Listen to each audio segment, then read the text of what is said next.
I just finished my game and I played for like 5 hours this morning.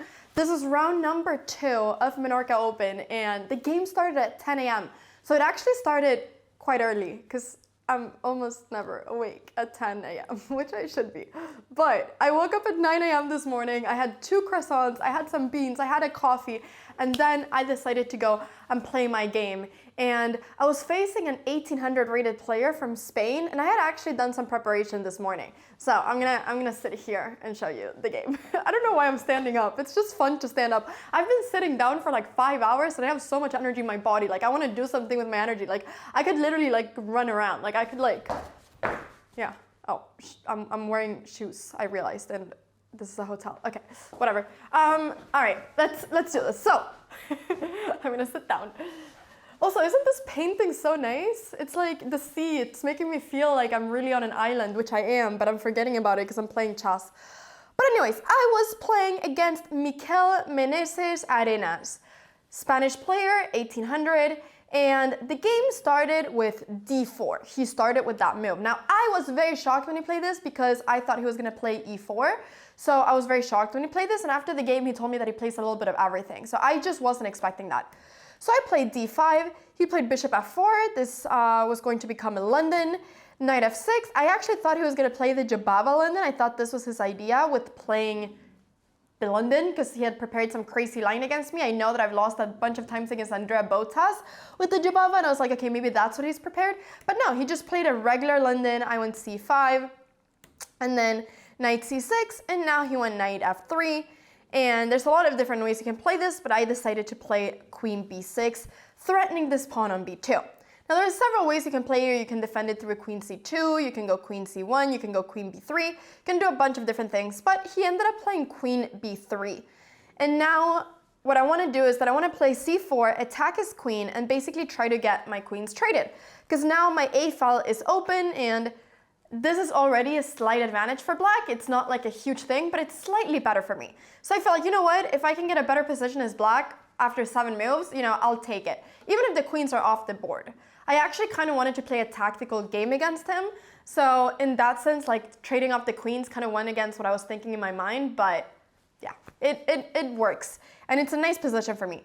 So knight d2, I went b5. I was playing very fast and confidently over here. I had like 15 more minutes than him. So I was feeling great so far, and I was telling myself, Anna, you should not get into time trouble this game. This is the game you play fast. Oh boy. So bishop e2. Here, for some reason, I spent 20 minutes analyzing if I should play h6 or b4. Like, I do not know why. The reason I wanted to play h6 was because I wanted to go bishop f5, and then I wanted to stop the rook from ever being able to go to b1. Now, and when I do this move, I'm basically allowing for the bishop to retreat if it would be attacked. Now, the reason I didn't do this was actually because I was scared that after a3 and bishop f5 here, I was scared that I would just not be able to target this pawn anymore, and that this break b4 would never be possible. So because of that, I didn't really like this line. So I ended up playing actually b4 now instead. He castled, and now I went h6. But I think that now it's a little bit slow because my pieces end up getting a little bit pushed back, and it's kind of hard for me to get all my pieces out. So I'm definitely like really behind in development. So he actually played e4 in this position. His best move is to take, and then go a3, which is a little bit slower. And okay, I thought that here it would be around equal. I thought that I wasn't really sure what he was going to do, but my idea was going to be to just play either bishop f5 or e6, bishop e7 castles, and then just somehow try to put some pressure against this pawn. So that was my idea, but I definitely think that this was a little bit slow. In fact, I kind of want to see what my mom said about this move. I'm going to insert a clip here of what my mom said after h6. But he went e4, and here I spent, I am not kidding you, like 25 minutes thinking. I had so many thoughts in my head. It was like a marathon of like brrr in my head. Like, it was crazy. I had so many things going on. It was like I was seeing ghosts. I don't even know what I was seeing. I was calculating so many things. I thought I was going to go crazy. He played e4. He played e4. That was a shocking move. That was absolutely shocking move. Now, why did I think for so long? Well, I knew that I was going to take on c3, so this move I knew. So this I played, well, after a little while. This was always part of my plan because I wanted this pawn to be weak. But now the question was, do I play e6 and let the position be? Do I go something like rook a3, or do I take on e4 with either the pawn or the knight? These are my three candidate moves. In fact, rook a3 wasn't that much of a candidate move for me. It was either taking here with the pawn, taking here with the knight, or playing e6. And actually playing e6 is the best move, but somehow I got a bit worried about the fact that, I don't know, I got a little bit worried about the fact that my king was still in the middle and that the rooks would be coming in. And yeah, I think I actually should just have played e6 just to really make sure that this pawn is protected. Now the reason he's playing here is because he wants to eliminate the defender of this pawn. So now when I take here, then this pawn is going to be weak. So I ended up taking with the pawn, and d takes e4, and he played knight e5. And now my idea was to play knight d5, threatening the bishop and the pawn, so that after he moves the bishop, well, I was thinking here for a long time. Well, at first I wanted to take this knight, and then the idea was to play this move b5 and defend this, because I realized that this is my most important pawn. I really didn't want to lose this pawn because that would also mean that his pieces would become very strong. So the reason I, didn't play b5 now is because here the knight is hanging. So I had to take first and then play b5. And now this pawn on e4 is hanging, so I'm not going to win a pawn, but I'm actually going to be having this really nice position where I'm going to try to ultimately win the c3 pawn. So now I'm actually really proud because I spent quite a lot of time thinking here again, but I found the best move, which was f6. And the idea of this is that I'm kicking away the bishop, and it looks a little bit scary because I'm allowing his bishop to slide in on h5 and check me, and me not being able to castle anymore. But the idea is that after the bishop goes to g3, well, now the bishop is not in such a good position anymore. So here, I actually think I could have just simply played rook a3 immediately and just went for this pawn. It's very difficult for him to defend it. But I went for this move f5 because I wanted to force the knight to go somewhere. And he ended up playing knight c5. Actually, his best move here is to go a4 and sacrifice, a piece, but this is an incredibly difficult move to do. And the idea is that if I take here, after a takes b5, this is crazy, but I mean, no human at my level would see this. So he played knight c5, and then I played e6. I was a little bit scared of taking for some reason. Actually, I think I was scared because of this move, but actually this is not really any threat. So I went e6, and then he went here bishop e5, and here I can actually just take on c3. And the reason, once again, I didn't do this was because I was scared of this move. But here I actually just have rook a3 and there's nothing. I'm sorry, I'm getting so exciting. He hasn't played, he hasn't moved, nothing yet here. I thought he moved because when I look at the clock, it looked like he has moved. But no, he hasn't moved. So what move to do? Bishop f3, bishop check, a4, maybe rook to e1, maybe rook to c1. He played bishop e5. He played bishop e5. But I don't think this is a good move. I don't think this is a good move, actually. So actually, I should just take this pawn here. But I saw a little bit of ghost, I think, and I ended up playing rook a3 first, which isn't really a mistake. I mean, I think my mom was pretty happy when I did this. I like how I'm considering if my moves are good or bad, depending on what my mom thinks. But so I played bishop h5, check. I had to go king d8, I thought, and then he brought his other rook, and now I finally took the pawn. His idea here was to go rook b2 and put a lot of pressure towards this pawn. Now in this position, everything looks very nice and comfortable. I'm a pawn up, I'm happy, I'm enjoying life. I have these two pawns that are right now, well, this c pawn is a passed pawn, but the problem that I have is that I cannot really get my pieces out. So if I move this bishop, well then this pawn is hanging. I cannot move my rook anywhere. If I go here, there's bishop f7. So actually right now I have a little bit of a problem with my pieces. Now, one thing that was also happening during the game several times was that there kept on being a fly that was the most annoying fly in the world. It would literally just go brrr next to my ear all the time, and when I had 10 minutes on the clock, I was freaking out when that happened. So at some points during the game, I started doing like this, and I was like, people watching this are gonna think I'm crazy. But it was because of the fly. So I ended up playing bishop d7, which is, I think, a good move. The idea is that I'm defending this pawn. I was kind of scared of him having moves such as d5, and then exchanging, and then taking here and coming in with the rook. So I decided to defend the pawn, and here he went bishop f7. And actually here, he offered me a draw when he played this move. And I ended up saying no, and and I ended up playing king e7. But here I'm actually winning after takes, king e7, and then I don't know where he goes, bishop h5. This is actually just a completely winning position, and I don't know why I didn't play it.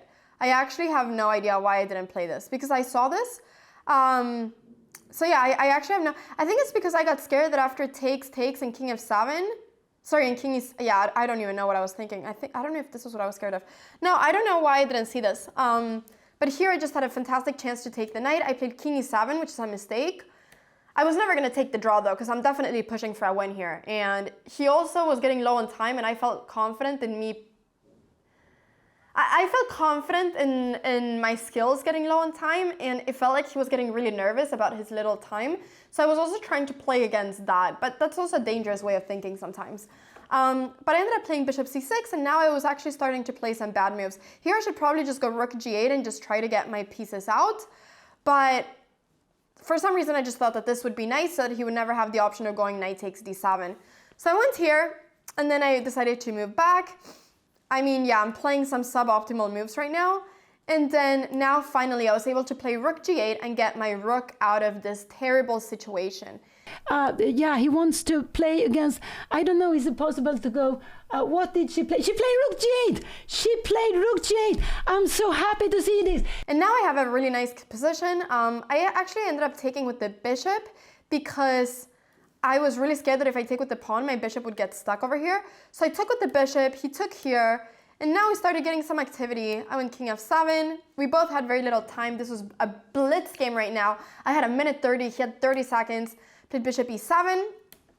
He decided to keep the rook, and here I'm actually just completely winning. I just pushed the pawn at knight d6, took, and now actually the easiest move for me is just to go king e7. This is by far the easiest move, with the idea that if rook b6, I can actually just go rook d2 and then just push and then just, you know, almost win pretty much. Somehow I got scared of some things, so I went rook a7 to prevent the rook from checking. And then I pushed the pawn, but now I allowed the rook to come in. And now actually it wasn't so as easy as it should be. Maybe here I should have gone rook a2 back. But now it wasn't as easy as it should be. I was just playing fast because I wanted to play against his clock. I went rook a2 to trade the rooks. And now I thought, okay, easy endgame. I'm a pawn up, you know, this should be really easy. I played g5, which is a good move. He played g3. But here I had to figure out what it is that I wanted to do. And I went king g6, which actually is a little bit of a loss of a tempo. Actually, what I need to do here is that I need to find this idea of bishop b3. And then after the king goes somewhere like e2, I need to find this idea of going something like rook c6. And then I think just kind of re-maneuvering my bishop and my rook. But this was actually not as easy as it seems.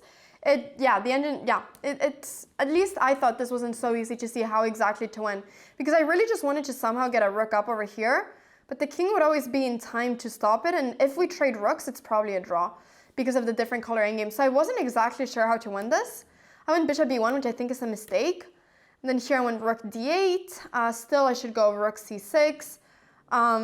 Also to have the idea to be able to play like this. I was close to playing rook b8, and I thought if I blunder the rook, you know, it's going to be the worst day ever.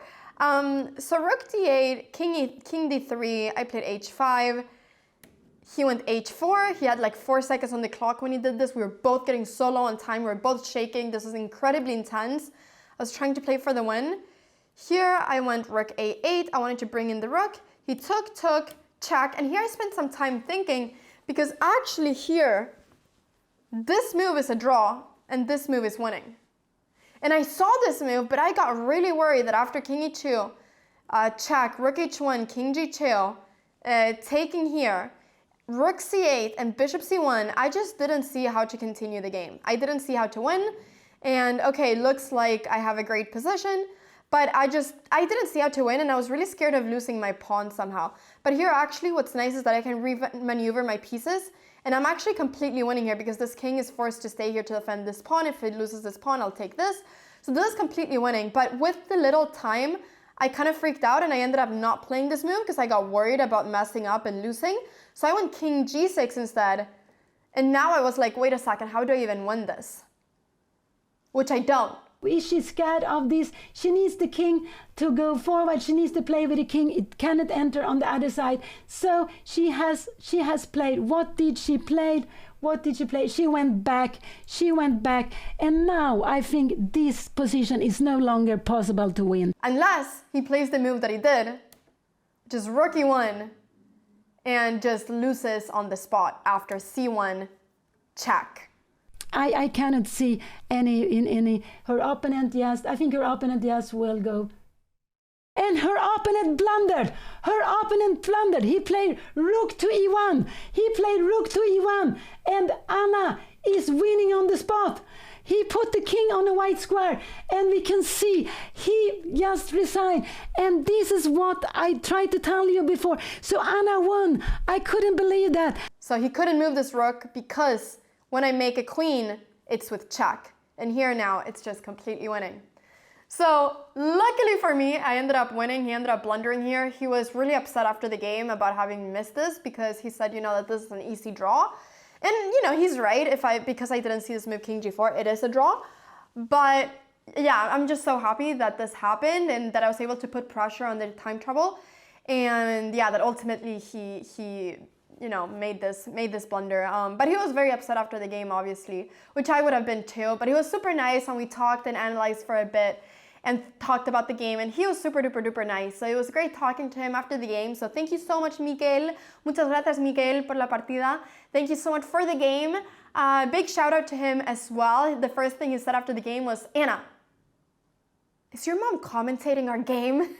And I said, yes. And it was like, ooh, that's so exciting. It's the first time a grandmaster commentates my game. So that was really fun. So I am right now on 1 out of 2 points. I'm gonna come closer to say all of this. I am right now on 1 out of 2 points, and I am very excited.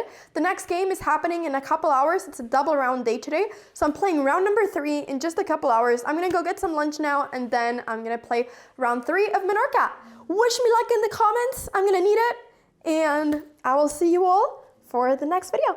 Bye-bye. Wish me luck. I'll be reading your comments.